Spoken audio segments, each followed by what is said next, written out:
you've seen a lot of clients. What is one thing that you always tell them, like, hey, you missed this, or you should go after this? Physicians in general, it's not having a contract reviewed or assuming it's non-negotiable, so you don't need to negotiate it. But of the people that we work with, I think it's probably understanding background policies. Small things like, does vacation roll over or does it not? Is CME total in a calendar year or not? Does it roll over? Let's say that it's CME is $5,000 and you quit in September. So you only worked 3/4 of the year, but you spent $5,000. You got to pay back $1,250. So small things like that. Hey everyone, we are back with Jon Appino. He is founder of Contract Diagnostics, and you're here for the second time. So if you guys missed the first time that Jon was here, you should check out that episode, but he is back talking about contract negotiations. Yeah, so now before you were mentioning about MGMA and some of the things that you guys do in comparison to like your regular run-of-the-mill lawyer company or lawyer firm, right? Let's get into that right now. Let's talk about if a physician contacts you, they have a contract in hand, or, you know, in general, they may want to leave their practice and they want their contract evaluated. Take us through that process. Like, what's it like when someone contacts you and says, hey, I have this contract here, review. Take us through that process. Yeah, so I wish there was like maybe I don't, like a copy paste kind of process. I mean, we have like templates and flow and efficiencies, of course, but we take every physician on a unique basis because we feel that the story matters with each individual physician. So, you know, I mean, it's easy for someone to hop on our website at contractdiagnostics.com and pick a package and sign up for a contract review and upload their contract.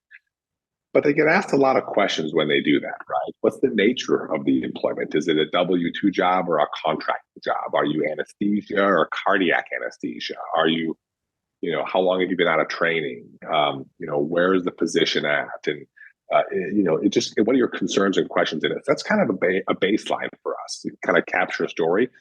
We then build your custom compensation data set from that. So if the position's in Chicago, you know, we're going to pull specific data to you and your tenure based in Chicago, not just from MGMA, but our internal data as well, which is raw and real time. So MGMA has a lot of issues with it, with who takes the survey and how it's factored. And if you're a 1099 or a W-2 or on a K-1, it all just gets dumped into the same.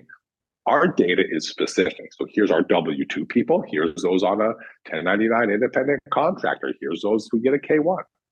And we can easily split out different structures for compensation, not just put ratios in place, which is what MGMA does. So we build by hand a custom data set that's sent to the physician when they sign up. And then we go through their contract, of course, and we understand it. We do the prep work, and then we hop on the phone with the physician. The first thing we ask is, tell us your story, right? So we've kind of got the background. We want to know their story. We feel the story matters. So it's one thing if the data says you should be paid $425,000. Okay, that's great. But it's different if the job has been open for 2 years or if they've hired 5 people in the last year. I may think differently about the contract and the number and your strategy for negotiations if you tell me that you want to be there for a year or if you tell me that you want to be there forever and retire. I may think differently if you want to go part-time. And so we capture the story from the physician because we feel that it matters. It's no different than if my cholesterol is, my LDL cholesterol is 100. It might matter if I have diabetes and microvascular disease, if I've got family history, if I've had a previous heart attack or not, if I'm 18 years old or 75 years old, if I exercise every day, and you get my point, right? So is LDL 100 good or bad? Like, I don't know. It depends. So is a salary of 425 good or bad? I don't know. It depends. So our process is very customized to the individual physician based on their story and what's going on with the contract and the story of the employer. Then we present everything back to the physician in a way that makes sense to him or her. And then depending on which package they have, we'll guide them and lead them in how they can discuss and negotiate that with the employer based on their story. So they may say, I'm here for a year. Maybe we're not too concerned about the production bonus that you may get in your third year. So we'll focus on other things. So And then we provide all that detail to the physician. Depending on the package, we might do that discussion for them if our negotiation package is chosen. And depending on the package, they can email us back and forth after that initial call. And then we document everything in various different ways to the physician before and after the call, so they have everything they need. We provide them value-added resources like backgrounders on RVUs or backgrounders on partnerships and what questions they should ask around their benefits. And we really guide them and coach them through the process so they become an expert, if you will, in our times together. So it's a somewhat of a templated, efficient process, but it's very customized, very unique to every individual physician. And as we talked last time, what we don't do is just redline the contract and send it back to you and say, there you go. Because you still don't know what you're signing and you still don't know how to even discuss it with the employer. And the employer most likely doesn't even want that. They'd rather talk with you about it and then make changes as they agree to, or have their attorneys change it, of course. So in a nutshell, that's our contract review process. We do it differently if you just buy the compensation stuff from us and don't do a full contract review. But that's our copy paste templated, customized, hybrid approach, if you will. And you could probably tell we have a ton of fun doing it. You know, it's funny. I'm looking back. I'm now a little bit over 10 years in terms of working on my own, finishing training and so forth. And I can remember, and if I could look at how I was 10 years ago to how I am now with looking at contracts, it's like a spectrum, right? I remember when I first got a contract, like I would look at a contract and the first thing I'm looking at is what's the salary? Where's the salary at? Right. What's the salary? What's my compensation going to be? But right. Forget everything else, like you ain't got tail coverage or anything like that, or you're going to be whatever it may be. You're going to be on call every day. You're going to be on call every day. I didn't pay attention to any of that stuff. I was like, well, how much you going to pay me? Right. And go from that versus now when I look at a contract, for me, I'm looking at, well, how easy is it? Can I get out of this? And, what's going to be my call schedule? What kind of medical malpractice I'm going to get? And then I'll look at the rate last, actually, or kind of somewhere in the middle. How does someone who's new, how do you help them to understand what's really important? Should they think that salary is the most important thing? Maybe compensation in a different way? Like, talk us through that process. How do you help them understand that? That's where it all comes back to the story matters. The physician stories matter. So, for some people, it's risk mitigation. What's that mean? Last time about making sure that you know what you can do to get out, and that the risk is as low as possible if something happens. Right? Like getting out of a contract. Or something goes wrong, gotcha. Right? Your call goes up. What can you quit? If so, how do you quit? If so, what happens if you quit? Or what if you get fired, right? What do you owe them? What do they owe you? What's the process like? Can you work close? Do you have to buy tail insurance? So, finding out how to balance risk in a contract. Every contract is just risk, right? Risk and reward. And it's all about balancing on whatever it is. So maybe, for example, maybe the salary is super high, but the time off is low. Right? We did a neurosurgery contract this week and the salary wasn't that great, but they were getting 12 weeks of paid leave as a neurosurgeon. That's great. And the call schedule was fantastic, So, where we did an interventional cardiology contract this week. And I remember talking with the physician, they all got paid the same. The interventionalists got paid the same as the EPs, got paid the same as the imagers, got paid the same as the general non-invasive cardiologist. And, so there was risk on that because he would make less in this group than in other groups if he was just paid as an interventional cardiologist. He did 18,000 RVUs a year and really cranked it out. But it was a group model. And it wasn't this eat what you treat model where people are fighting for cases and competitive and everything else. And he liked that collegial environment where everyone's here to bring the group up. Everyone's here to work together. And he didn't care. He would rather have that aspect of a contract in a job than him making more money. So again, it's all balancing the risk and the reward and the risk and the reward. So to answer your question, I think it depends if what's most important. It might be to that physician mitigating risk. It might be, making a ton of money. It's no different. Like if you guys have financial advisors, you always take the survey. Like, where do you want me to, if you lost half your money tomorrow, would you be okay? Nope. But if there was the opportunity mentally, to you wouldn't be okay. Right? But it's that whole thing. Like, you're working with your financial advisor. Like, do you swing for an 18% return a year? knowing that you might lose 20% next 1 year, but then make it up the next year? Or do you just say, I just want to make 6%. I just want to make 7%. I want to make 4%. I want to buy bonds, right? What's your risk financially? And it's no different than with a contract. It's just different terms. All right, so you've been doing this what's the most important thing? I think it depends, I guess, is my just answer. like a financial advisor. That's how they would answer. Or even a lawyer, actually. So it depends. Question, Yeah. You've been doing this for over 10 years now. You've seen a lot of clients. What's the one thing that you see that they miss that you go back and you're like, that's a must? Like, what is one thing that you always tell them, like, hey, you missed this, or you should go after this? The one thing. You're talking about people that we work with. Yeah, like the folks that your clients. Yeah. What is something that you always see them leave on the table? I would say in physicians in general, it's not having a contract reviewed, or assuming it's non-negotiable, so you don't need to negotiate it. And so you don't even call us in the first place. But of the people that we work with, I think it's probably understanding background policies. So, for example, like small things like, does vacation roll over or does it not? Is CME total in a calendar year or not? Does it roll over? Let's say that it's CME is $5,000 and you quit in September. So you only worked 3/4 of the year, but you spent $5,000. Right. You got to pay back $1,250. $1,250, yeah. Right. So small things like that, that are policy things that you need to ask about.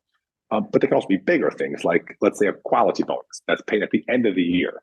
That maybe if you start your contract in September, you aren't eligible that first year. You don't get eligible until the next year because you were not there on the start of the fiscal year in July, right? If the fiscal year or the academic year ends in June, for the quality bonus, you have to be there when it's paid out. Meaning, if it's not paid out for 3 months and you quit in June or July or August, you don't get the quality bonus. And it could be $30,000, it could be $70,000, or it could be prorated, or it could be not prorated. It could be binary, yes or no. But the contract just says quality bonus $30,000, right, per year. So again, those are the things that, like, they don't miss that there's a quality bonus. They don't miss that it's $30,000. They may not know what the metrics are because it doesn't say, so they should ask those things. But it's those small policies. Is something prorated or not? Does something need to be repaid or not? Is there an eligibility period to something, right? Whether it's your health insurance and when it starts, and if you have to buy COBRA coverage, finish your training at $2,000 a month, right? Or is it something as important as, I'm a private practice physician and my salary is $300, but my bonus based on collections is $400. So heavily weighted on the bonus. But it's paid out once per year. And if I terminate, I don't get it. And it's not prorated based on the number of months I work, if that's the case. Or there's no trailing AR if I leave, meaning if I pay you for my stint later, you don't get the percentage of it because you're moved away. So lots of those things. Let me ask you this specific question. Restrictive covenants. Let's say someone's going through their contract and they say whether they're employed. Let's say they're employed by a hospital, and after they can't. When in their contract it says, they can't practice within what do they do? 25-mile radius. A 25-mile radius for 3 years or something like that. Like, what's the scoop on that? Because I still see hospitals put that in the contract, but I've been hearing that it's illegal. That's illegal. What's the scoop on that? It's evolving. Okay. It's evolving is the statement. So, a long track record of non-competes in various industries, various states. Some states, two easy ones, Massachusetts and California, have had them forever since we started doing this. And I know it's an argument about competitiveness and salaries, but we don't see higher salaries in Massachusetts or California than other states because they don't have non-compete and people can jump around to take a higher job. Now, President Trump started something a couple of years ago. President Biden kind of put some teeth behind it and started pushing something through. The FTC is weighing in. They did a period where do we ban them? Do we not? They took industry letters. So you guys probably signed something from your associations that said sign this and send it in. And we're going to send our letters in as they're reviewing the proposal to ban federally non-compete, not just from physicians, but in general. So it's someone who works at a coffee shop, you can't go work at the next one. Or someone who works at Google, you can't go work for Apple. Or someone who works, I sell what they call pacemakers for Medtronic. and I sell pacemakers for St. Jude or Biotronic, right? So the different things, you can't do that depending on the non-compete rules. So they're saying, let's expand everything. So it's not just about physicians, it's about in general. So you've seen a lot of pushback, of course, from industry. I've read articles on how big business plans to fight this. And we don't have any details yet. Some states have started to change some things, but we don't know. I kind of look at it as similar to like marijuana, right? There's a federal policy, but different states have different kind of asterisks. Yeah, there's still dispensaries going out there. It may or may not be okay, And then if it is okay, maybe you can have it, but you can't grow it, or you can grow it, but you can't grow too much of it. Or I don't know all the rules. Or you can get paid, but you can't get checks. You could get cash only, or something like that. Yeah. I don't know. So I think what you'll see is you'll probably see maybe something from the feds, and then the states might modify something, but there's always going to be an asterisk. And some of the asterisks they're talking about is if it doesn't apply to nonprofits. Right. So how many hospitals are nonprofit, right? So they're all exempt. Or it doesn't apply to non-exempt employees, which physicians are, because they don't get breaks because they work abnormal hours. They work more than 40 hours. So they're exempt. Or it's not applicable to, private practices, or it's not, or people who get paid more than $270 or something. So I think you're going to see all these asterisks where like there might be a federal policy, but there's going to be state level asterisks that are different, that are going to make it even more difficult to navigate, which is all the more important to have your contract fully reviewed to understand what the obligations are. It's the same thing with the student loans. Yeah. Basically. Yeah, it sounds like, basically that the devil is basically in the details. So, yeah. Yeah. That's how it works. Well, thanks so much, Jon. Tell us again how people can get in contact with you to start working with contract diagnostics. Hyper easy. As you guys know, we're around. It's not 24/7, but we're always around. You can hop on. You can call an 800 number on the website, get a text message, or leave a message, or Jan will answer the phone depending on the hour. You can do an online chat bot. You can set up a free 15-minute consult on our website. There's no charge. You can talk to one of us here. And say, look, this is what's going on. Maybe it's just a question, or maybe it's do I need you, do I not? Or maybe it's, what are your packages?